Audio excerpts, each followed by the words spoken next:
Okay, let's start session two of week two. In session one, we name sorry, the feature ethnocentrism. We saw how it operate in three layers: behavioral, methodological, and theological, and how even the most well-intentioned missionary can cause real damage by running that feature unexamined.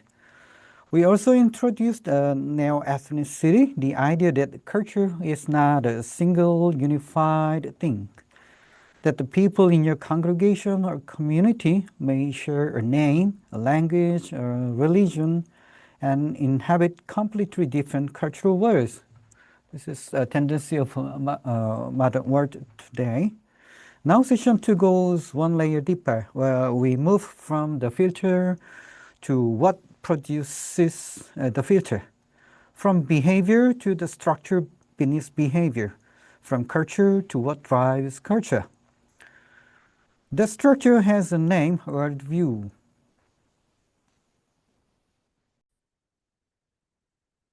This is, in my view, the most important session of the entire week too, because once you understand worldview, not just as an academic concept, but as a lived reality in people's lives, you will never read a ministry situation the same way again. Okay, let's move on. Yep, this is screen for session two. You see the picture here, iceberg. Yeah, on the surface, it is behavior. Second is value, the second layer. The third one in the deepest is the worldview. From session on, we explained this one. Yeah. Session two is for worldview, three functions, how it works. Three field cases, yeah, shame, time, high, low context. Yeah. We saw that missionaries often fail not because of bad intentions, but because they carry invisible cultural filters. Today we go one layer deeper. We ask, what is the deep architecture beneath behavior and values that makes people see the world so differently? Yeah. Before I introduce and we talk about our worldview, yeah, I prepared. I'll show you one picture. Her name is Kim Yeon-na, gold medalist in figure skating. Yeah, she won and got a gold medal in Vancouver 2010. Yeah. Okay. What do you see and how to read this scene? Yeah. If do you think your reading and my reading will be same? Yeah. She places her hand on her chest like this. I don't know why about the Indian culture in any other countries, but in Korea, when national anthem song begins, we put our right hands on our left chest. This is kind of a symbol of our heart, yeah, to respect our country. Yeah. Yeah, as I introduced about her, yeah, she is the gold medalist. I know her because I have watched her playing. Yeah. But the problem, not the problem. She doesn't know me. Yeah. But when she got a gold medal in Olympic game, and then she stood up on the stage with hanging her gold medal, something rise in my throat. Yeah. And then when national anthem song begins, uh, tears comes out, from my eyes. So my question is, why do I cry? Huh? What is working inside me at this moment? Yeah. And what does that tell me about my own culture, my own worldview? What is the relation between her and me? Yeah. Uh, is she one of my relatives? Not my daughter, not my relatives. Yeah. Yeah, she will receive some, from the government. Yeah, because she is the gold medalist. Every year, every month, she received kind of pension, yeah, money, yeah, prize money. Yeah. So, will she share her money with me, or will she send some offering to me? No, because she doesn't know me at all. Yeah. So why did I respond, yeah, in that way? Or my heart was so touched. Yeah. The medal, the anthem, the gesture, these are all symbols giving meaning, yeah, inside me. Yeah. Something that was working as a personal. What I want to say is culture is working in that way. She's a Korean, I'm a Korean. That's enough. If you got gold medal, it seems it is like I received my gold medal, but I do not receive any money or respect from the society. No, no, no, not at all. Yeah, but I cry. So the culture is moving around the people who share the same culture. This is culture. Then, in that sense, that is a power of culture. Well, what about your country, your people? Yeah, what are the signs or symbols that it shares among you? Next one, yeah, let's move. Worldview. Worldview is the operating system. Yeah, uh, every culture has its own worldviews. Ethnocentrism is the filter. Neo-ethnicity describes the fragmentation, but worldview is the operating system that generates both of them. Yeah.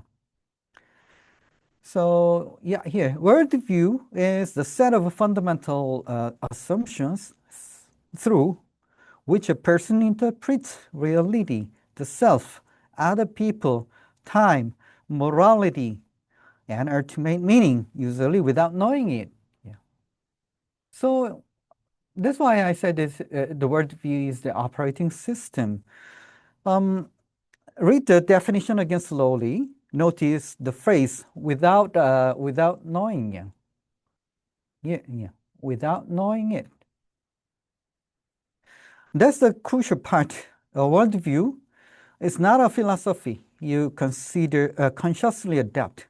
It is not a theology you choose after careful reflection. It is the pre-reflective framework through which you see everything before you decide what to think about anything. It is like the operating system on a computer. You don't see the operating system, right? Yeah, I'm using also a computer, but I didn't see an operating system. Yeah, I only see the slide. Yeah. You see the screen, but everything displayed on the screen is being processed, filtered, and organized by the operating system running underneath. Yeah. That is worldview in a culture. Culture is one you see on the screen. Yeah. Worldview is the operating system. Now look at the iceberg diagram. We begin with this in first week. Yeah. The tip above the waterline is behavior, language, observable practices. That's what we see first here. That's what triggers our ethnocentric reactions. Below the water, the first level down is values, norms, and preferences. What do you prefer? for eating as a food, yeah, for food, yeah. Um, how, how do you behave, yeah? What is your norms that is allowed in your family or in your culture, in your hometown, yeah. And the third layer, the bottom, is the deepest, largest, the most invisible part of the iceberg is worldview. Yeah. The assumption about what is real, what is good, what is right, and what matters. Three things I need you to hold about worldview before we go any further. Yeah. First, worldview is the deepest layer. Yeah. Second, people live their worldview. They don't apply it. Yeah. Third, everyone has one, yeah, including you and me. Yeah. The dimension of a worldview, yeah, this slide shows the dimensions. Oh, okay. So let me give you a framework for analyzing worldview when you encounter another culture. So how will you analyze it? Yeah. This comes from Paul Hiebert, a primary textbook author. Hiebert identifies three dimensions through which worldview operates. I find this framework genuinely useful in the field, not just as a conceptual category, but as a practical diagnostic tool. Yeah. First, cognitive. Yeah. What do I believe is real? Yeah. This is the belief dimension. Every culture has a deep assumption about what exists, what is real, and what kind of knowledge counts. Is reality primarily material or spiritual? In your culture, do you believe spirits? Well, yeah. Nowadays in Korea, many of people do not believe there are spirits. Yeah, although Christians say there is a Holy Spirit. Yeah. Well, so in many Indian contexts, as I know, the visible and invisible worlds are not sharply separated the way they tend to be in Western secular thinking. The idea that spirits inhabit places, that the dead maintain relationship with the living, that certain times and spaces carry sacred or dangerous power. These are not superstitions layered on top of a rational worldview. Many of Koreans think that those things are superstitions. Yeah? But for many people, these are their worldview. Yeah? It is real. Yeah? They are the cognitive assumptions about what is real. A missionary who treats this assumption as mere ignorance to be corrected, rather than as a serious cognitive framework to be engaged, will keep missing, the people in front of him. The dimension two is about affective. Affective means what I feel is beautiful, sacred, or horrifying. Yeah? This is the emotional, aesthetic dimension. And here's why it matters. This is often the first dimension that listeners feel, and the last one that missionaries consider. You can get your theology right in the seminary. You can get your methodology right. But if the emotional register of your ministry, the feel of it, the aesthetic of it, the relation texture of it, clashes with what your listeners experiences as beautiful and right, they will not engage. They may attend, they may smile and nod, yeah, but they will not be retreat. So, worldview, we need to analyze a certain worldview in this three with these three elements: cognitive part, affective part, evaluative part. Yeah. So these are some, the tips about that. Each culture, India, material and spiritual worlds are not separate. Is it still working like that? Yeah. I want to ask you. The seen and unseen interpenetrate daily life. This is not superstition, this cognitive framework. In Indonesia, affective, yes, about our feelings. Loudness and efficiency feels abrasive.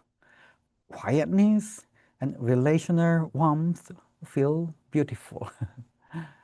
Not all ethnic not all ethnic group feel like that. Yeah, as I mentioned earlier, how many ethnics? Yeah, ethnic groups in Indonesia? It's countless.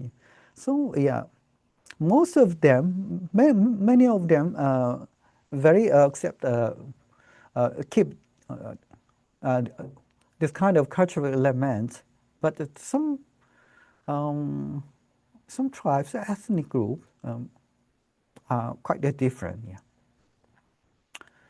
And then a third one, guilt cultures wrong. Yeah. What is wrong? Yeah.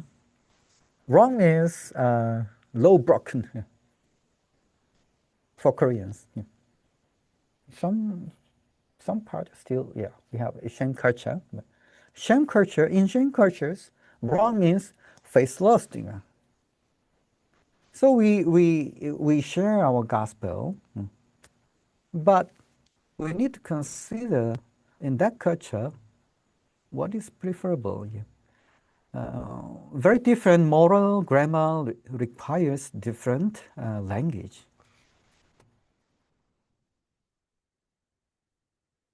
Okay, let's move. Yeah. So this is the case about a worldview: sin, shame, and guilt feeling. Here's a scenario I want you to think about carefully. A missionary stands up to preach the gospel. He begins with the standard evangelical entry point, usually in Korea. And then you, on the street, you sometimes see a lady standing on the street with the panel, the board. Uh, it is written, we are all sinners.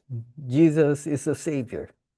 Believe it. Yeah, kind of things are written on the board here. So what do people passing by feel seeing this kind of board in Korea and in Indonesia and in Japan, in Europe?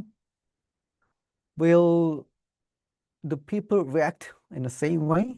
No, yeah. In a guilty innocent moral framework, which is dominant in Western and to a significant degree Korean culture was, yeah, the framing is not just accurate, it's emotionally resonate.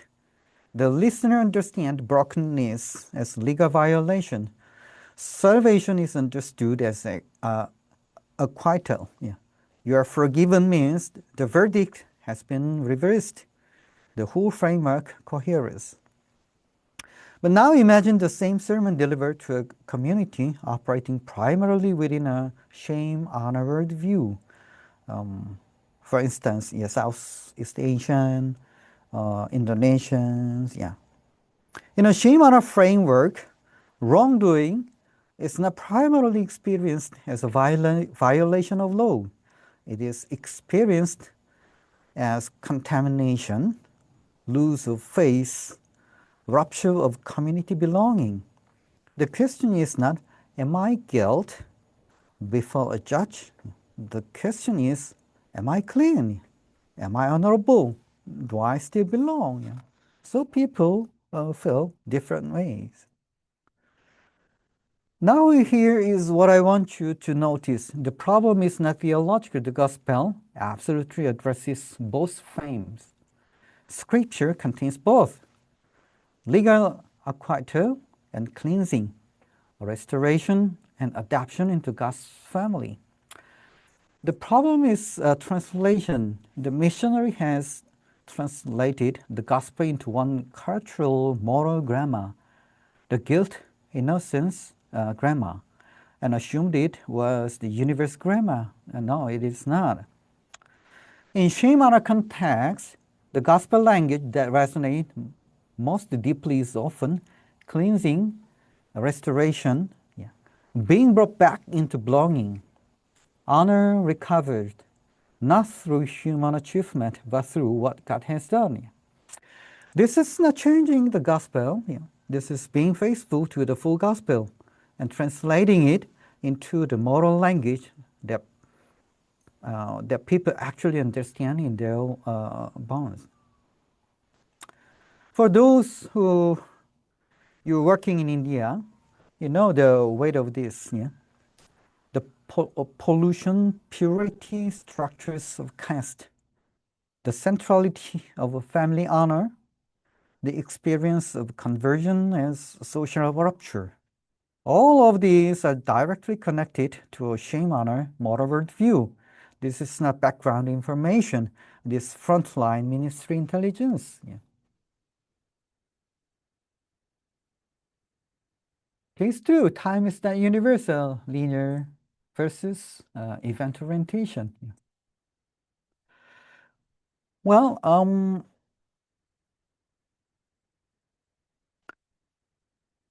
in event-oriented cultures, modern society of Korea,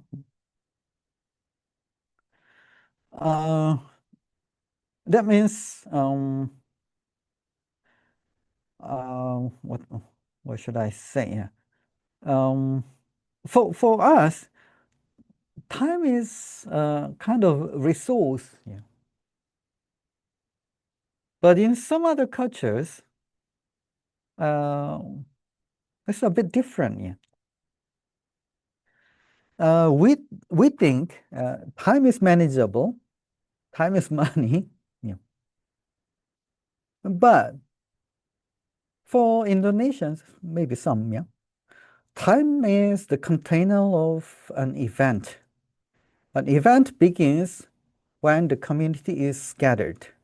An event ends when the event is complete. The clock is descriptive, not prescriptive. For Koreans, time is up. We need to start.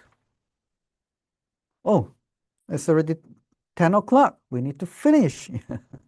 This is what Koreans or other cultural people do or have a conception. But in Indonesia, time is not so important. The more important is the event. So, this is the linear concept versus event orientations. Ministry implications on this. If you are linear time, your emphasis on punctuality communicates disrespectful relationship.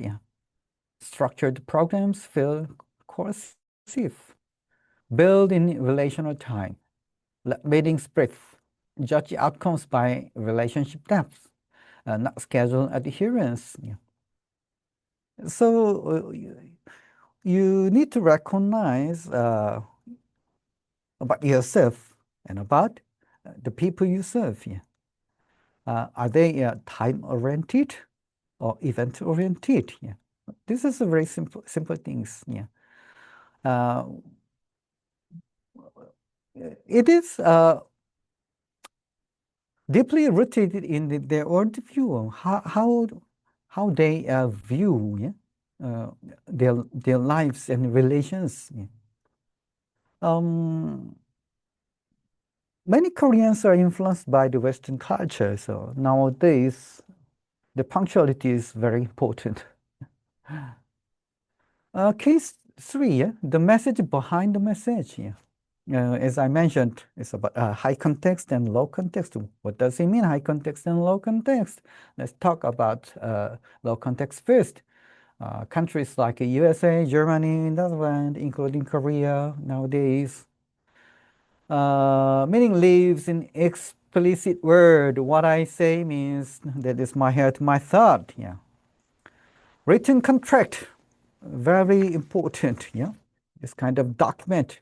What document says, what the manual says. That is very important. Yeah, direct statements. Yeah. So what I feel, what is your opinion? I need to share. Yeah, directly. Um, to my boss, to my teacher, to my parents, as an individual, subjectivity. I need to talk. I need to speak out, yeah, what I'm thinking.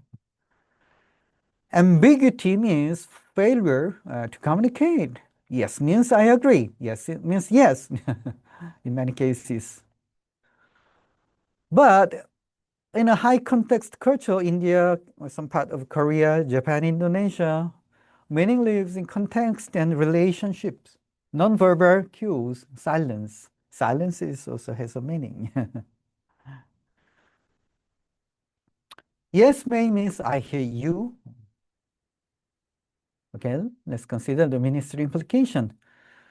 In this society, in this culture, direct preaching can feel aggressive to the local people. So relationship must precede message. Silence after preaching. Oh, is it disagreement or what else? Check yes before you celebrate. So when I invite the neighbors to visit my house because I want to make a relationship, yeah, with them. Then when I invite them, they say yes, okay, I will visit. I will visit tomorrow. In Indonesian language, tomorrow is besok, yeah, BES. For Koreans, tomorrow is tomorrow, 24 hours later. But in Indonesian, besok means tomorrow in 24 hours. But it means future. So when they say besok, yeah, besok, I will visit you, means tomorrow is not coming. This is the way of communication in Bahasa Indonesia, Indonesian language. Yeah.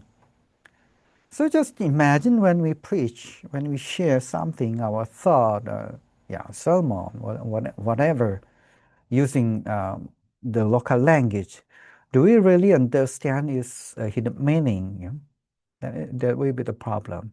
And then how to convey our message in a high context society, or if you serve in a low context society and then you are from high context society, yeah, what the local people feel about you. Yeah?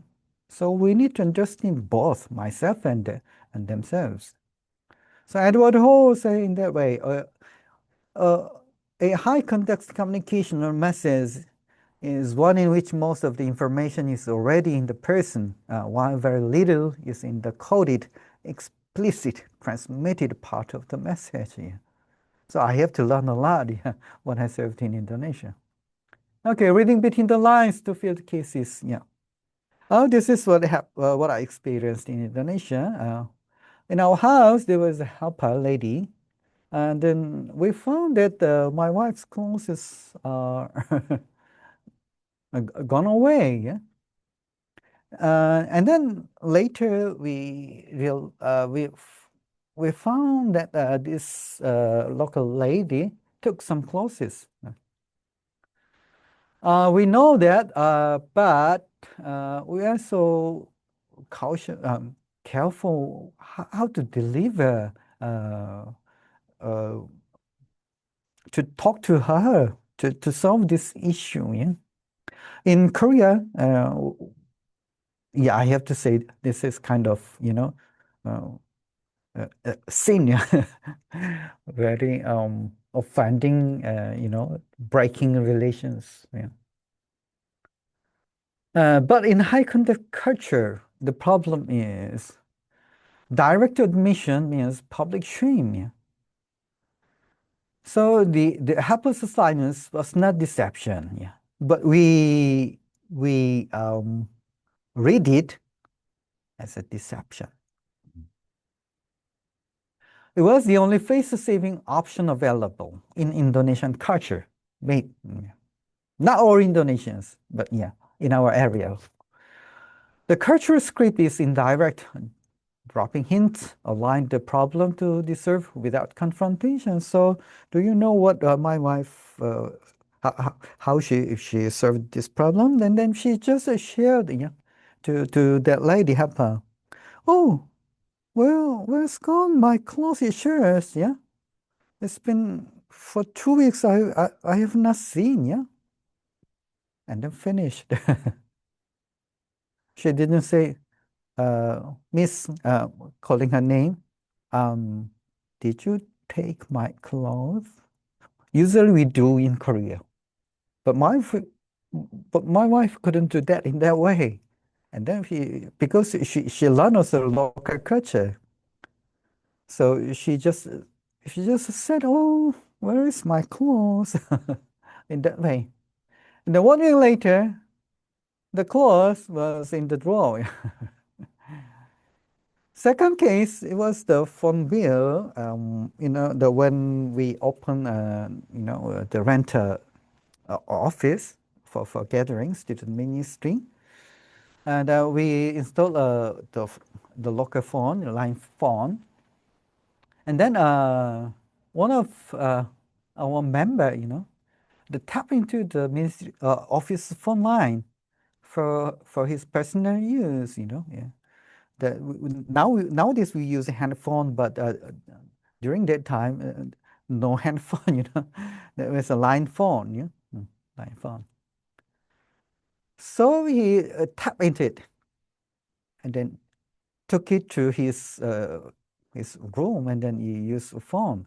And then because the many of young people, they left their home, and the provinces are so far. It's a very long distance call. Uh, you know, the phone call bill is very expensive. So the one day we received the bill about the phone use, ooh, was not manageable, very high. And then we didn't know why so the phone bill is so high. Yeah?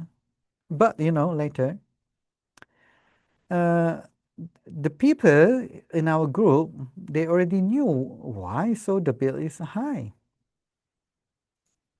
One brother did in that way, tap in, yeah, but nobody tell us. So how, if you're a missionary, how to solve this problem, yeah, this issue? You are not capable to pay every month, yeah. So the big money, yeah. So should I call him and then confront him and scold him? What should I do? Considering this high context, yeah, shame culture. Yeah. So I put this one, malu. Yeah, malu means shame. That is the big issue, in Indonesia. Yeah. So whatever, although I'm right, uh, if I directly confront him with this issue, it makes humiliating him. So what we could do is just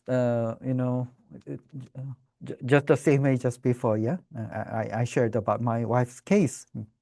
Wow, the phone bill is so high. We cannot manage. Yeah. What shall we do? Yeah. We share with the group. Yeah. That's all. Yeah. If the next month still the bill is so high, no other way. We just cut the line. Yeah. No more phone use. Yeah. So we need to be very wise how to communicate. Yeah. This is the case I could share. That there are more stories, yeah, but time is limited. A tool for every ministry encounter. Your worldview analysis is a habit of attention. Every ministry encounters has a worldview subtract. These three questions help you find it. First, observe first. What behavior do I see? Second, what worldview assumption is driving this? Cognitive, affective, evaluative, time, scene, authority. Third stage is apply. What does this mean? Yeah. For how I communicate the gospel. Yeah. Not they are wrong, yeah, but how do I enter? After we understand hidden meaning or depth meaning, and then we can communicate, start to communicate. Yeah. So first observe. Yeah. Second, prove. What worldview assumption is at work? Conversion means community rupture in this shame honor context. Silence equal protecting family honor, not lack of faith. Yeah. Apply. Stop pressing for public testimony. Yeah, in this kind of culture. Yeah. Not always all times. Yeah. Work with her in the long process of her family's gradual exposure to her faith. So that's why in the first week I mentioned about culture. Culture is not fragmented elements. Yeah, all are linked together.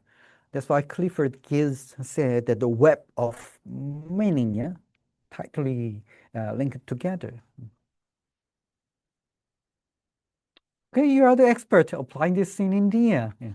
Worldview and scene, worldview and time, worldview and communication, worldview and relation. In your community, when people feel they have done something wrong, what is their primary experience? Yeah. Guilt before God or shame before community? Yeah.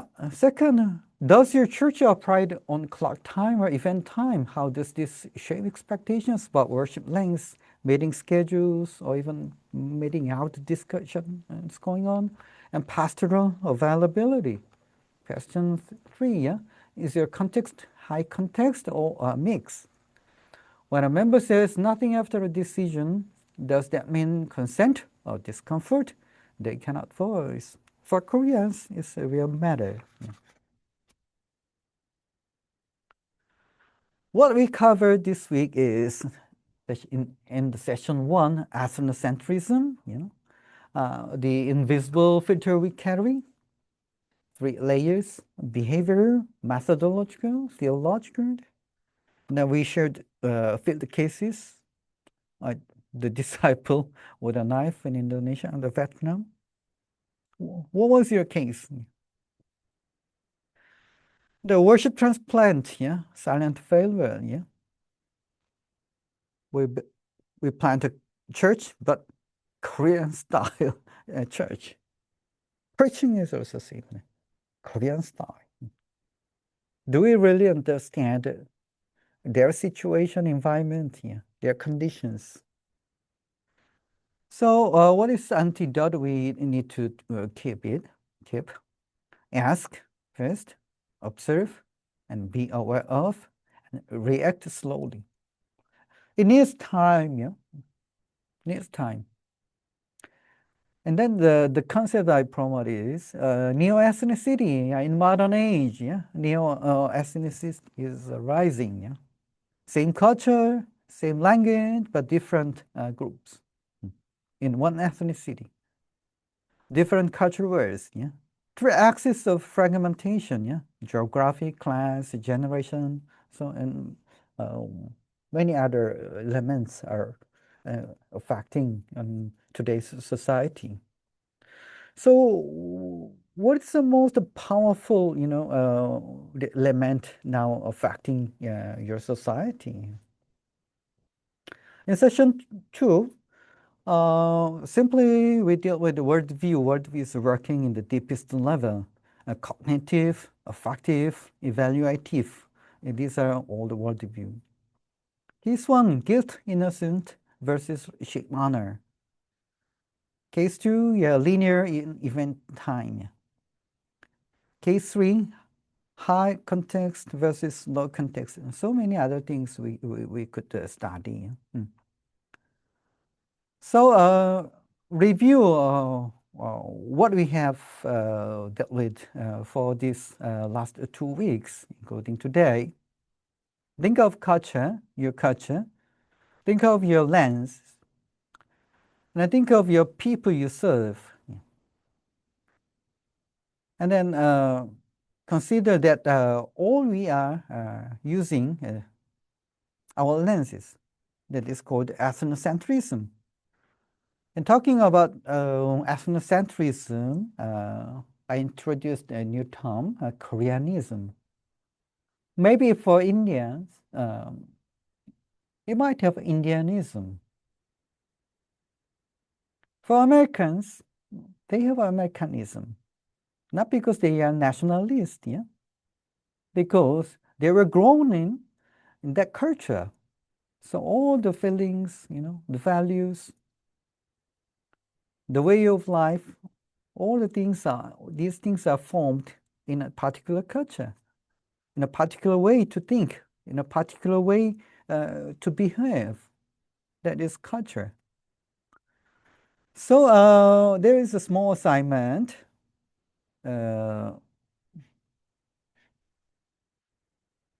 Identify one specific aspect of your ministry, ministry context, practice conflict, recurring misunderstanding, and analyze it through the worldview lens. Okay, so this is how you write, yeah.